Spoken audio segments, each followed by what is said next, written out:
These aren't the stories your mother told you. No, these are the other stories.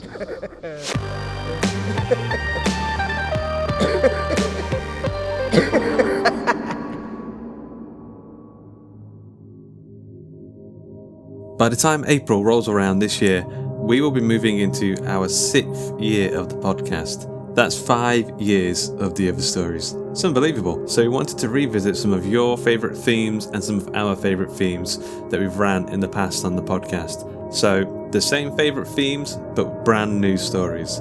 And that's where you come in. We need you to send in your short stories over at theotherstories.net/submissions. The themes are time travel, alternative realities, space, post-apocalypse, mythology, and doppelgangers. So if you've got a story for us, get over to that website, theotherstories.net/submissions, and get your story in today. Today's episode is Too Late to Run, written by Marcel Lemont and narrated by James Barnett.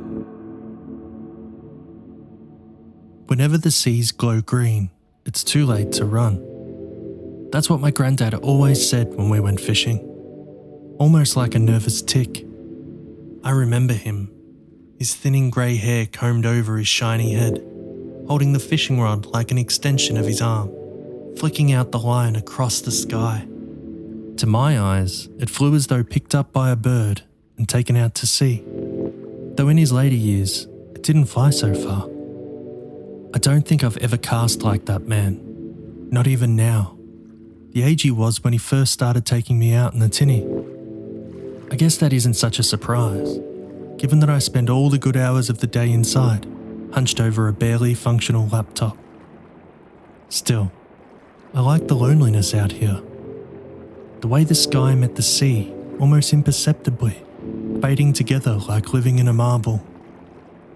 It was better out here alone, without my ex-wife moaning and the kid messing up my lure collection. The morning light was that special kind, where it hadn't quite reached its full potential, but would in its own goddamn time. I liked having the weight of a different world beneath my feet, powers I couldn't possibly control or even understand, drawing up the beasts from the depths of darkness and taking their lives to feed my own. The ocean suddenly laid bare and gasping in the desperate, pathetic flopping of its lowliest fish. Though today the spot was dry, it had been my granddad's spot, off the coast of the peninsula, that he swore was never empty. But now for the first time in 40 years, bloody empty. The sun was starting to make a name for itself now, and my little steel boat should be laden with slippery dead bodies. Enough to make a show of it on Instagram, once I got that sweet gal on the docks, Doreen, to take my picture holding them up and grinning like a pig in shit. And hey, maybe that was a weakness in character. But it was my weakness in character. It was my Saturday tradition, and I'd been hanging out for it these last 6 days. A wave rocked my boat, sending my worn green tackle box clattering off the seat. My colourful lures spewing out into the small puddle of water collected at the bottom of the boat. Weird. I hadn't seen that one coming. Where was my head at? Oh right, with Doreen on the docks. I hadn't seen her this morning. Usually she was there working the gate, saying hello to the old fellas and handing out steaming plastic cups of black coffee. I hadn't seen the old fellas either. Quiet day above and below. Another wave jerked the boat into a wobble, but I couldn't see any big cargo ships or ferries that would have stirred it up. There was nothing out here but me and the flat expanse of the ocean. My bright red lure danced below the surface nearby, my reel moving as smooth as butter as I pulled it from the water into the salty air. One more cast. Then I would pack up my kit and motor on into shore. I might just buy some salmon at the fish market and get a snap of that, unless I finally get that bloody beautiful tug on my line. I stood, holding the sharp line with the worn pad of my finger, and drew back the rod. With a strong flick of my arm, I released the line into the sky. That gorgeous sound of the reel letting go. My red lure soaring across the waves, plunking down a good 40 metres out to sea. Stunning. another wave sent me sprawling forward into my boat. I set the reel and took a ginger seat, settling in to troll that lure in slow, drawing out my last cast. My mind darkened and turned to the day ahead. Without my catch, the gutting, prepping and frying part of my Saturday was gone, which left the lonely hours of a sunny weekend far too open. The familiar pang of emptiness that had been near inescapable since the divorce threatened to grasp at my throat when I was ripped right off my feet, slamming into the edge of the boat, barely keeping hold of my rod. What the royal fuck was that? Before the rod was torn from my hand, I grabbed it with my other and pushed back with my feet on the side of the tinny. But even with all the strength in me, I couldn't budge the bugger. It must be snagged on a coral or a rock or a sunken goddamn ship. There goes my favourite lure. Fuck. Giving it another tug for good measure, I went to reach for my pocket knife. But the line tugged back. I grabbed the rod before it dropped. With half my body stretched out over the ocean, I was staring down into the depths of a glowing green sea. A nervous chuckle leaked out of my mouth as I remembered my granddad's words. Too late to run. There was a weird sort of light in the water I'd never seen before. Nothing torch-like or morning sun-like about it. Kind of a weird glowing of the water itself, like it had just been electrified. Swallowing, I removed one hand from the rod and reached for my knife again, my other arm near tearing from its socket. I'd be spewing if I lost this rod. It'd be months before I'd be able to replace it. The boat shook with tiny waves. Bubbles exploded out of the ocean, one after the other, buzzing with some kind of pulse, like I'd gone and parked my boat in the middle of a hot tub. Fuck it. Dropping the rod into the ocean, I fell back onto the bottom of the shaking boat. Shit, I cried as a couple of the spilled lures pierced my pants and dug into the flesh of my ass. Shit, I said as the bubbles grew bigger. Bigger than the boat. One in the wrong place would flip me without a second thought. I grabbed the seat and pulled myself, barely able to keep my sea legs on this roller coaster ride. One side of the boat flinging up, then the other, as the bubbles burst like rapid fire. The air was smelling like death. There wasn't any other way to say it. Everything stunk like decades-old rotten meat dripping with terror. I clawed my way to the anchor and cursed my stupid ass for not buying that winch I'd looked at last month. I grabbed the steel chain and yanked it upwards. Come on, come on! It slipped in my hands like a wriggling snake. My heart was pounding in my ears, but all I could hear were my granddad's words. Too late to run. Too late to run. A great violent sound tore through the world beneath. It shook my insides like an earthquake. It sounded like the mechanics of the earth were grinding to a halt. What the absolute hell was that? My hands had let the chain go and my pathetic pile was slithering its way back into the water.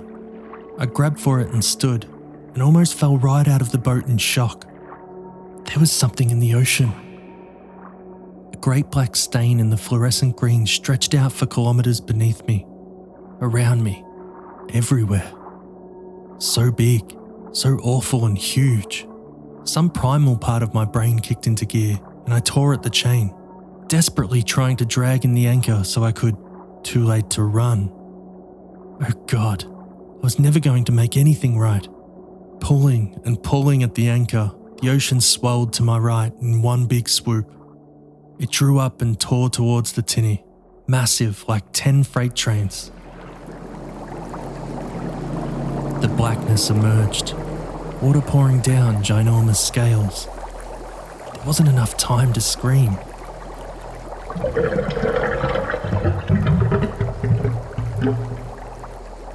All I could see were rows of teeth as big as a man, everywhere, the stench unbearable. The sound of metal being torn, and then I was airborne, flying headfirst into the green water. The cold smacked my face and spooked the air from my lungs. Everything was in motion. I tumbled around and around as the water dived and spun in vicious currents, spiraling downward without a breath of air my lungs ready to burst. Whatever it was everywhere. Black scales flew past in every direction. I kicked and pulled at the water, desperate to reach the surface. My head blinking through the faces of my family, my mum, my ex-wife, my daughter.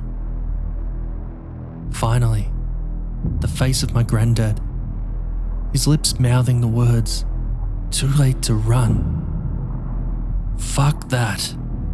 Everything hurt as I grasped at the water, as I kicked with every bit of strength in me, the scaly bastard whipping up the currents on purpose. With a stroke of pleasure, I remembered my pocket knife and pulled it out of my pocket. If he wanted to brawl, he'd started one. I was getting out of here alive so I could make everything I'd screwed up over the last decade all right again. I was going to get that look from my daughter again, the one where I'm the shining knight. Come on, I screamed in my head as my lungs nearly collapsed in on themselves, telling me to open up my mouth and take a breath. Just one. The scales whipped past and I struck out my knife. It clanged against a glowing black spike and I dropped it. The impact sending a small spark of green into the water. With a mighty rush, the creature pulled back its head and a large reptilian eye appeared. The pupil flicked over me and narrowed, coldly calculating its catch. No, I wasn't its catch. It was my catch, goddammit. I swiped at the dead stare with my fist but barely moved anywhere. The eye, just there, watching. Suddenly the pupil snapped small. The ocean exploded with sound.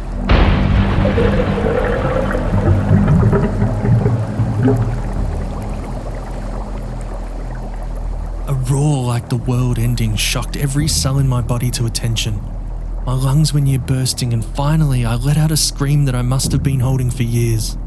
It ached out of every loss. My marriage, my family, my life. It was too late to run. It was too late to fix it. The reptile shot away into the murky green, faster than anything that size should move. Too deep down to reach the surface, I was suspended in the ocean. Endless green above and below me. And I knew, with my fucking guts, that it was coming back. That the giant lizard was just making a game of it, luring me in. The water flashed green sparks as the monster grew larger and larger in the depths, its jaws wide open and beckoning into its desperate, empty throat. What would I find in there? What awaited me? Seconds before I was consumed, I drew in a gasp of ocean water, and another, but it wouldn't kill me quick enough. I thrashed as the water entered my burning lungs, as my body choked and gagged. The teeth shining white, the black scales, all I'd ever see. Once I made it to hell.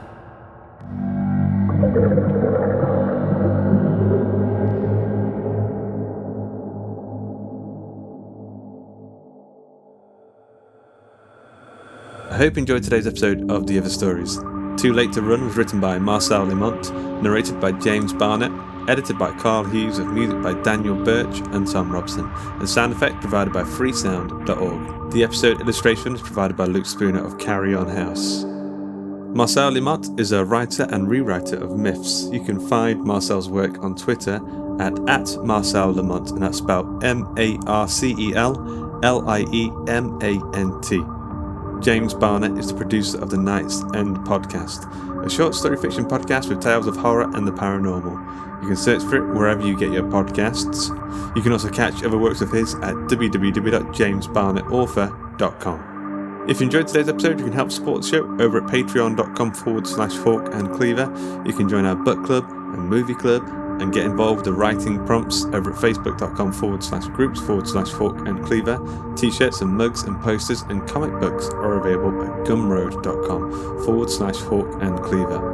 The Other Stories is a production of the Story Studio Hawk and Cleaver and is brought to you with Creative Commons Attribution Non-Commercial No Derivatives License.